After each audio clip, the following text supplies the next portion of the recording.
Millet Marvels, changing the way world eats by Tenali Double Horse.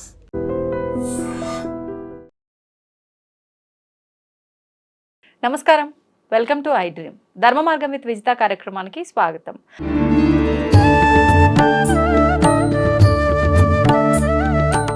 ప్రస్తుతం మనతో పాటు ఉన్నారు ప్రముఖ జ్యోతిష పండితులు ప్రొఫెసర్ సత్యనారాయణమూర్తి గారు. ఇప్పుడు గురుగారితో మాట్లాడి మరిన్ని విషయాలు తెలుసుకుందాం. నమస్కారం గురుగారు. నమస్కారం మా విజిత. గురుగారు, సాధారణంగా ఆలయంలోకి వెళ్ళేటప్పుడు కొన్ని నియమాలు మన పెద్దవాళ్ళ ద్వారా తెలుసుకొని పాటిస్తాము, కొన్ని తెలియకపోయినా వాళ్ళు ఆచరిస్తుంటే చూసి ఆచరిస్తూ ఉంటాం. అందులో భాగంగా తీసుకుంటే ఆలయంలోకి ఎంటర్ అయ్యే ముందే ఖచ్చితంగా ప్రధాన ద్వారం దగ్గర గడపని కానీ పైన కానీ తాగి నమస్కరించుకున్న తర్వాతే లోపలికి వెళ్ళటం చాలా సందర్భాల్లో చూస్తూనే ఉంటాం. అంటే ఏదైనా చెప్పారు, ఏదైనా ఆచరిస్తున్నాము అంటే దాని వెనకాల ఏదో ఒక రీజన్ ఉంటుంది కదా. దీని వెనకాల కూడా ఏదైనా ఆంతర్యం ఉంటే వివరించండి. డెఫినెట్గా అమ్మా. ప్రతిదీ కూడా దేవాలయంకి వెళితే కొన్ని లాభాలు జరుగుతాయి అనేటటువంటి విషయం చాలామంది సామాన్య భక్తులకు తెలియదు. ఏదో మామూలుగా మనశ్శాంతి కోసం వెళ్తున్నాం వస్తున్నాం అనుకుంటారు. ఆ దేవాలయం కట్టడి ఎలా కడతారంటే పిరమిడ్ టైప్లో కడతాం. దాన్ని ఒక టూంబ్ లాగా ఇలాగ ఒక షేప్ని మనం గమనించినట్లయితే రీసౌండ్ రాకుండా ఉండడం కోసం కడతాం. ఆ తర్వాత ఈ గడప మెయిన్గా నువ్వు అడిగావు, ఆ గడప క్రింద కొన్ని యంత్రాలు పెడతాం మనం. గడప క్రింద కూడా గడప క్రింద. ఆ తర్వాత ఈ యొక్క దేవాలయము పైన పిల్లర్స్ కడతాం కొన్ని చోట్ల, అందుకే పైన ముట్టుకుంటారు. ఇప్పుడు కంచి టెంపుల్లో వెండి బల్లి బంగారు బల్లిలు ఉన్నాయి. అక్కడ ఎందుకు పెడతాము అంటే దానికి ఎలక్ట్రోమాగ్నెటిక్ ఫోర్స్, ఎలక్ట్రోమాగ్నెటిక్ వేవ్స్ ఉంటాయి. దానికి చిన్న చిన్న రాగివి, తర్వాత పగడము, ముత్యము, ఇలా ఎక్కడైతే శంకుస్థాపనం చేస్తామో అలా ఆగమశాస్త్ర ప్రకారం కొన్ని చోట్ల మనము యంత్ర ప్రతిష్టలు అనేవి చేస్తాం. అందువలన అక్కడ దేవాలయము విగ్రహం దగ్గర కూడా మనం క్రింద పెడతాం దాని ముందు. అదే శ్రీచక్ర ప్రతిష్ఠ అని అంటున్నాము. కొన్ని చోట్ల శ్రీచక్ర లాగా, మేరు ప్రస్థానం లాగా ఇవన్నీ యంత్ర ప్రతిష్టలు చేస్తారు రాగి రేకులతో. మెయిన్గా కాపర్ అనేటటువంటిది గుడ్ కండక్టర్ ఆఫ్ హీట్ కాబట్టి, గుడ్ కండక్టర్ ఆఫ్ ఎలక్ట్రిసిటీ కాబట్టి ఏమవుతాయంటే పిడుగులు పడతాయి మనకి వర్షాలు పడుతున్నప్పుడు. అర్జున ఫాల్గుణ అంటాం. అంటే ఆ అర్జునుడు ఆ పిడుగు నుంచి వచ్చినటువంటి ఎనర్జీ ఆ రాగి రేకుల మీద పడుతుంది. దాన్నే ఇప్పుడు కాలంలో రైస్ పుల్లింగ్ లక్షల కోట్లు, మళ్ళీ 1 కోటి 2 కోట్లు కాదు, లక్షల కోట్లు వస్తుందనండి. ఈ రాగి చెంబులు కింద పడితే అందులో పిడిగి వెళ్ళిందని చెప్పి పెద్ద మాఫియా జరుగుతోంది. సో అది పక్కన పడేస్తే ఇక్కడ మన టెంపుల్స్లో మ్యాగ్నెట్లోకి ఈ యొక్క పిడుగు వెళ్ళి మ్యాగ్నెటిక్ ఫోర్స్, ఎలక్ట్రోమాగ్నెటిక్ వేవ్స్ తయారవుతాయి అన్నది మాత్రం సత్యం. ఇప్పుడు ఏమవుతాయంటే మనం టెంపుల్కి వెళ్ళినప్పుడు షర్టులు లేకుండా వెళ్ళాలా. కర్ణాటకలో అంతే, పంచ కట్టాలి. అంటే అక్కడ ఏంటి, పలుచని వస్త్రాలు ధరించాలి. అది అక్కడ. దానివల్ల ఏమిటి అని అంటే లోపలికి వెళ్ళినప్పుడు ఈ ఎలక్ట్రోమాగ్నెటిక్ వేవ్స్ ఆ విగ్రహం చుట్టూ ప్రదక్షిణలు చేస్తున్నప్పుడు కానీ, ఈ గడపను ముట్టుకున్నప్పుడు కానీ, లేదా పైన మనం గడప పైన ముట్టుకున్నప్పుడు కానీ, దర్వాజాలు తలుపులకి మనం దేవుడికి ఇలా ముట్టుకుంటున్నప్పుడు కానీ, బై టచ్ మనకి ఎలక్ట్రోమాగ్నెటిక్ వేవ్స్ లోపలికి వెళ్తాయి. అందువలన మనము అంతేకాకుండా ఆధ్యాత్మికంగా గడప అనేటటువంటిది మహాలక్ష్మి స్వరూపం. అది ఏ టెంపుల్లో ఏ గడప అయినా మహాలక్ష్మియే. కాబట్టి ఆ గడపని చాలా మంది తెలియక తొక్కుతారు.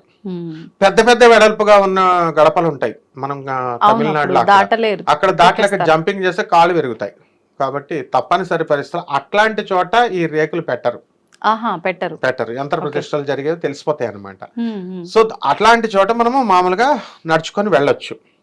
సో ఈ విధంగా మనకి పైన కూడా ఎందువలన మనము గుడిలోకి వెళ్ళినప్పుడు ఈ యొక్క విగ్రహం క్రింద పెట్టినటువంటి ఈ రేకుల వల్ల నుంచి వచ్చినటువంటిది ఆ విగ్రహానికి వెళ్తుంది, ఇండ్యూస్ అవుతుంది. అక్కడి నుంచి మనం షర్ట్లు లేకుండా ఎందుకు వెళ్తామంటే, ప్రదక్షిణాలు ఎందుకు చేస్తామంటే దేవుడి విగ్రహం చుట్టూ ఆ ఎలక్ట్రోమాగ్నెటిక్ వేవ్స్ మన బాడీకి బట్టలు ఉంటే హిండ్రెన్స్గా అడ్డుగా ఉంటుంది కాబట్టి లోపలికి వెళ్ళిపోతాయి అనమాట. ఆ రీజన్తో మనము కొన్ని ఆచారాలు పెట్టుకున్నాం. మనం పైన మగవాళ్ళు షర్ట్లు లేకుండా ఉండడము, తర్వాత రెండవది ఈ గడపకి ఇలా పెట్టుకోవడము, మూడవది సున్నితమైనటువంటి పువ్వుల్ని మనకి ముట్టుకున్నప్పుడు ఆ పువ్వుల నుంచి ఇండ్యూస్ అయిపోతాయి మనకి ఎలక్ట్రోమాగ్నెటిక్ వేవ్స్. అలాగే హారతి ఇస్తాం. మనకు బాడీలో పంచేంద్రియాలు ఉన్నాయి కదా, సెన్స్ ఆఫ్ సైట్ ఓన్లీ చూడడం వల్లే ఆ గడపను చూడడం వల్ల, ఆ విగ్రహాన్ని చూడడం వల్లే మనం ఎనర్జీని లాక్కుంటాం. అందువల్లనే చూడండి నెగిటివ్ అయితే నరదృష్టి ఇది అని అంటాం. పాజిటివ్ అయితే మామూలు తీసుకుంటాం. ఆ తర్వాత బై సెన్స్ ఆఫ్ టచ్ హారతనిచ్చుకొని ఇలా ముట్టుకోవడం వల్ల, పుష్పాలను ఇలా ముట్టుకోవడం వల్ల, చెప్పులు లేకుండా ఎందుకు వెళ్తామమ్మా? బై సెన్స్ ఆఫ్ టచ్ ఆలయం అంతా కూడా స్ప్రెడ్ అవుతాయి ఆ ఎలక్ట్రిక్ మ్యాగ్నెటిక్ వేవ్స్ అంతా కూడా. ఏది స్వయంభూ టెంపుల్స్, పెట్టుడు గుళ్ళు కాదు, ఇప్పుడు పెట్టేటటువంటి గుళ్ళు కాదు, అది ఒకటి తెలుసుకోవాలి.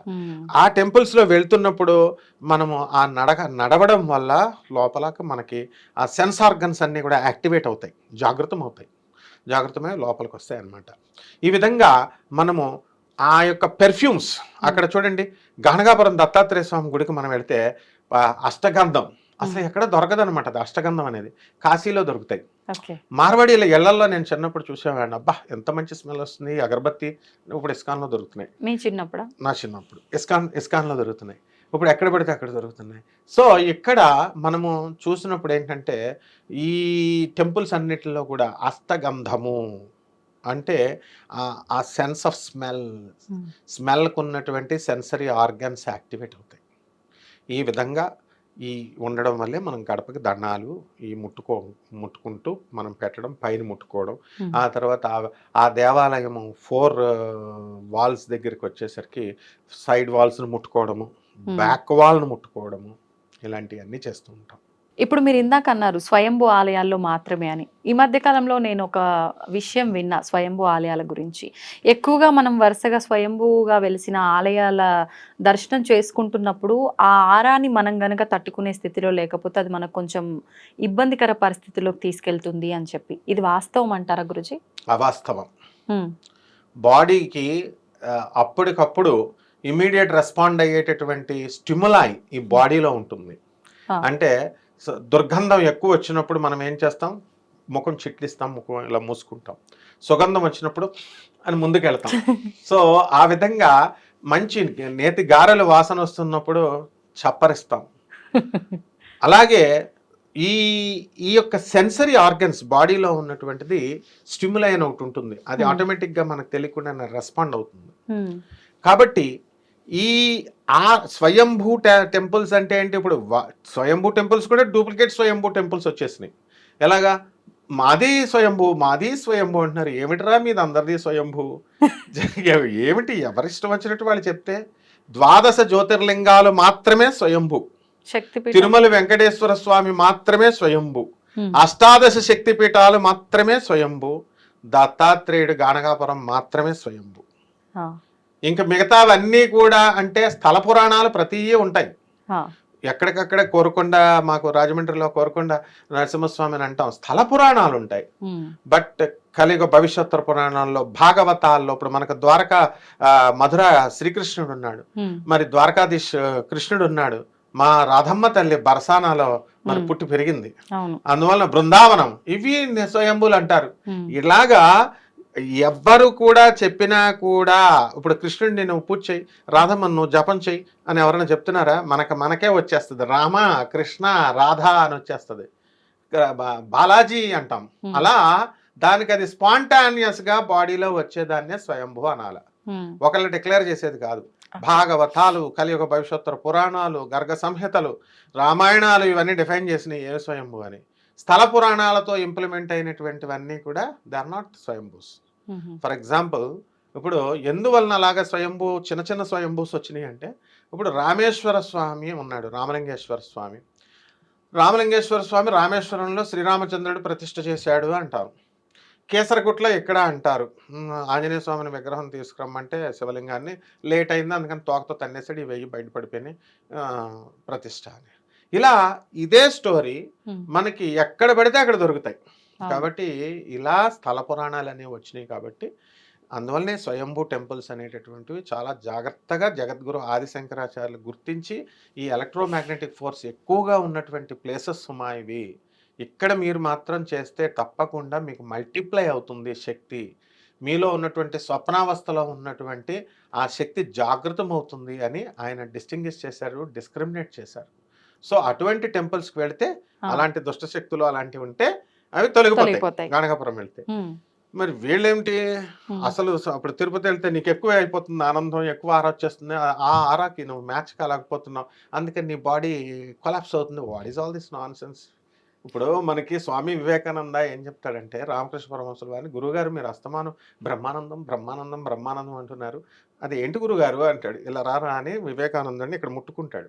ముట్టుకుంటే ఆనందాన్ని తట్టుకోలేకపోతున్నాడు. తట్టుకోలేక అవన్నీ గుడ్డలు చింపేసుకొని ఆ బీచ్ రోడ్లో ఆనందం బ్రహ్మానందం అని తిరిగేస్తూ, గురుగారు నేను ఇది తట్టుకోలేకపోతున్నాను గురుగారు, ఇది విత్డ్రా చేయండి గురుగారు నాకు అంటే, అప్పుడు మళ్ళీ రామకృష్ణ పరమహంసుల వారు ఇక్కడ ముట్టుకుంటారు, విత్డ్రా అయిపోద్ది. ఆ విధంగా ఏదో నీ దయవల్లమ్మా, యూట్యూబ్ల దయవల్ల, ముఖ్యంగా మా విజేత దయవల్ల ఎక్కువ మంది నువ్వు ఈ మధ్యకాలంలో నేను అబ్జర్వ్ చేశాను ఎప్పటి నుంచో, మంచిగా ప్రముఖులందరి చేత నువ్వు ఇంటర్వ్యూలు చేపిస్తున్నావు, మంచిగా జ్ఞానబోధ చేస్తున్నావు. అవన్నీ తట్టుకోలేక ఎక్కువైపోయిందమ్మా మాకు జ్ఞానం, ప్రజలందరికీ ఎక్కువైపోయింది, మాకు ఎక్కువైపోయింది, తట్టుకోలేకపోతున్నాం. అలా చక్కగా ఇది ఈ నాలెడ్జ్, ఈ ఎక్స్ప్లోరింగ్ నాలెడ్జ్ అనేది నువ్వు లేకపోతే ప్రతిదీ ఎక్కడెక్కడో ఎత్తుక్కొని చూడాలి, అంటే ఒకే స్పూన్లో పెట్టావు. అలాగే ఈ యొక్క పురాణాలు, ఉపనిషత్తులు, వేదాలు ఇవన్నీ కూడా మనకి ఎక్స్ప్లోర్ చేసి మనకి ఈ స్వయంభూ టెంపుల్స్ ఇవి, ఈ గడపని ఇలా ముట్టుకోవాలి, ఈ పైన ఇలా ముట్టుకోవాలి అని అన్నీ మనకి కంక్లూడ్ చేసి పెట్టినాయి. ఈ కొత్తగా వచ్చినటువంటి ఈ ఆరా ఎక్కువైపోద్ది నాయన అలాంటివన్నీ ఏం లేవమ్మా, అందులో ఎక్కడ చెప్పబడలేదు. కాబట్టి వీళ్ళు మామూలు పెట్టుడు గుళ్ళకి వెళ్ళకండ్రా అని చెప్పడం మానేసి స్వయంభూ టెంపుల్స్కి వెళ్ళొద్దు అంటే ఇంకేం చెప్తామమ్మా. అందువలన అప్పుడు అది అన్ని టెంపుల్స్కి, ఇక్కడ నేను ఒకటి కామన్గా చెప్పగలను. ఇప్పుడు తిరుపతి వెళ్తే ఎక్కువ వచ్చేసి, అష్టాదశ శక్తి పీఠాలకు వెళ్తే తక్కువ వచ్చేసి, ఇంకో టెంపుల్కి వెళ్తే ఇంకా తక్కువ వచ్చి అలా ఉండవు. ఏ స్వయంభూ టెంపుల్కి వెళ్ళినా ఒకటే శక్తి వస్తుంది. అదనమాట. ధన్యవాదాలు గురూజీ. ధన్యవాదాలు. తవ్వండి, తవ్వుతూనే శివలింగం సరే దాన్ని అట్లా కప్పేసేయండి, చూపించదండి. కృష్ణ ఇస్ దేర్, మూర్తి పూజ కాదు, సాక్షాత్ బ్రజేంద్ర నందన భగవాన్.